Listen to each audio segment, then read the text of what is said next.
বন্ধুরা, আশা করি তোমরা ভালো আছো। আমি ভালো আছি। আমি সায়নী পূজার ডায়েরিতে তোমাদের স্বাগত। আজকে আমার রেসিপি হচ্ছে চিকেন কষা। তোমরা তাহলে দেখতে থাকো আর সাপোর্ট করো। কড়াই গরম করা হয়ে গেছে, এখন একটু তেল দিলাম।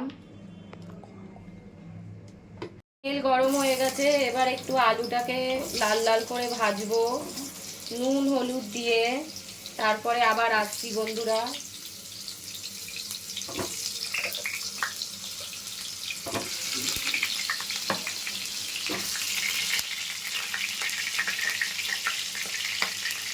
একটু হলুদ দিচ্ছি, এরপরে নুন দেব, দিয়ে ভেজে নেব।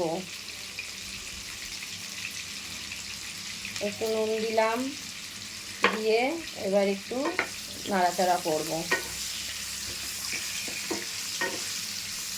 লাল লাল করে ভাজা হয়ে গেছে, এবার আলুটাকে তুলে নিলাম। এখন আমি জিরেটাকে সোমবার দেব।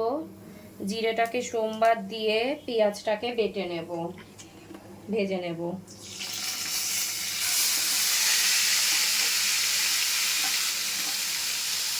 পেঁয়াজটা লাল লাল করে ভাজা হয়ে গেছে, এখন মশলা রেডি করা আছে আমার।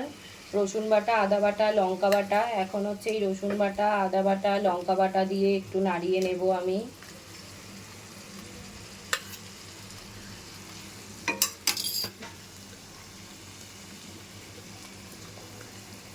কিছুক্ষণ ভেজে নিয়ে আবার আসছি। হয়ে গেছে, এবার ভাজা ভাজা হয়ে যাওয়ার পর একটু টমেটো ছেড়ে দিলাম, দিয়ে ভাজা হয়ে গেছে। এবার আমি দেব হচ্ছে ধনে বাটা আর জিরে বাটা দিয়ে, এবার লঙ্কার গুঁড়ো দিয়ে একটু কষিয়ে নেব। তারপরে আবার আসছি।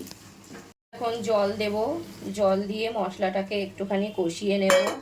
কষিয়ে নিয়ে তেলটা ছাড়লে তারপরে আবার আসছি। এই মাংসটাকে হলুদ, তেল, টক দই মাখিয়ে রেখে দিয়েছিলাম 8 ঘন্টার জন্য। এবারে মশলা থেকে তেলটা ছেড়ে দিয়েছে, এরপর মাংসটা দিয়ে দেব। মাংসটা দিয়ে দিলাম, এরপরে নুন দেব।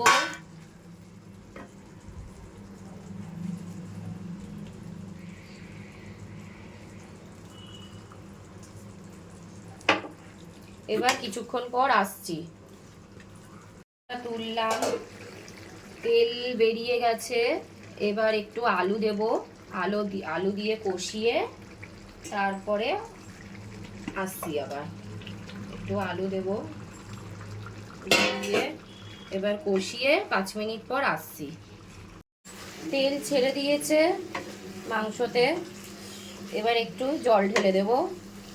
মাংসটা কষানো হয়ে গেছে, এবার একটু জল দেব।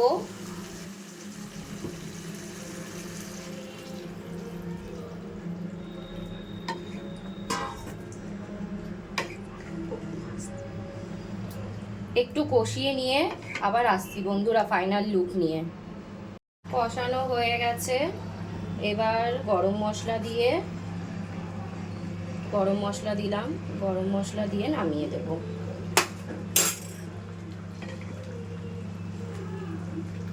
এই মাংসটা নামিয়ে দিলাম।